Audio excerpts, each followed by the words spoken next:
رسول اللہ صلی اللہ علیہ وآلہ وسلم کی پیاری پیاری حدیث مبارکہ۔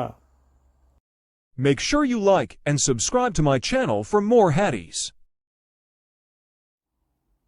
ابو غیوانہ نے بیان کیا ان سے ابو بشر نے، ان سے سعید بن جبیر نے اور ان سے ابن عباس رضی اللہ عنہ نے کہ ایک خاتون رسول اللہ صلی اللہ علیہ وسلم کے پاس آئیں اور عرض کیا کہ میری والدہ نے حج کرنے کی نظر مانی تھی اور وہ ادائیگی سے پہلے ہی وفات پا گئیں، کیا میں ان کی طرف سے حج کر لوں؟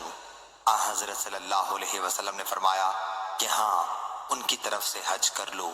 تمہارا کیا خیال ہے؟ اگر تمہاری والدہ پر قرض ہوتا تو تم اسے پورا کرتی؟ انہوں نے کہا کہ ہاں۔ حضرت صلی اللہ علیہ وسلم نے فرمایا کہ پھر اس قرض کو بھی پورا کر جو اللہ تعالیٰ کا ہے، کیونکہ اس قرض کا پورا کرنا زیادہ ضروری ہے۔ صحیح بخاری حدیث نمبر 7315۔